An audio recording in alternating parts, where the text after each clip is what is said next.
know most of you know that we got a legal opinion the day before yesterday. The district has paid by board motion for a legal opinion, and it's turned out to be quite auspicious.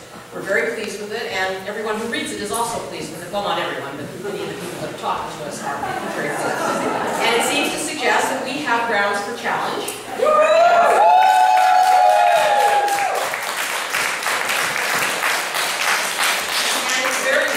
It will be a means to bring to the forefront, even more so than we've been able to so far, the conditions in our schools. In a nutshell, what it says is that the School Act sets out obligations for trustees. On one hand, we're intended to supply quality learning conditions for our children and equal access to learning opportunities. On the other hand, we're meant to pass a balanced budget. The legal opinion notes that there is nothing in the School Act that indicates that one of these is more important than the other. And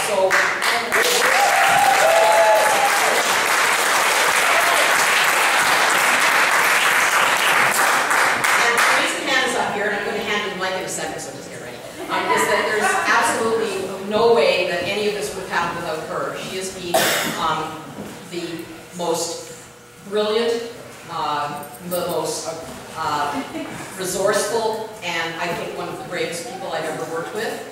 The only people who are approximately as brave and resourceful are the other three people I've ever worked with.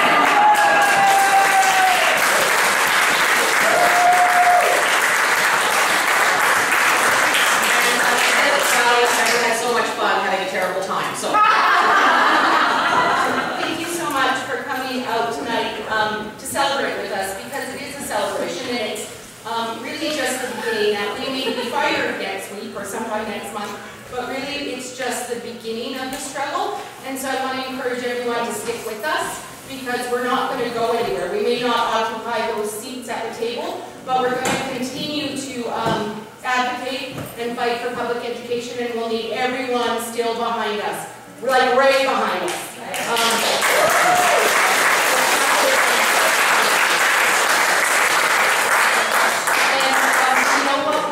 Is completely worthwhile, that it's long overdue, and that we have a responsibility as trustees to advocate for this funding for our students. We have a responsibility to say that's enough.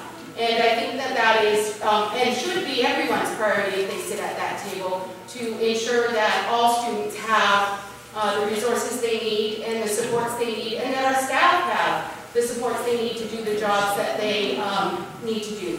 So thank you for that. I also want to thank my colleagues at the table, because it has been, this is my 4th year, and it's been a wonderful experience. I love my job.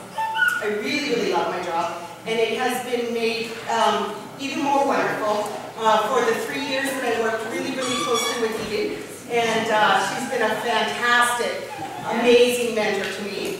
And then this past year that I've worked with Ellen and Duncan, and Deb for 4 years, of course. It's been phenomenal, and rarely do you get to do something that you feel so passionately about with some of your absolute best friends. So thank you for that, guys.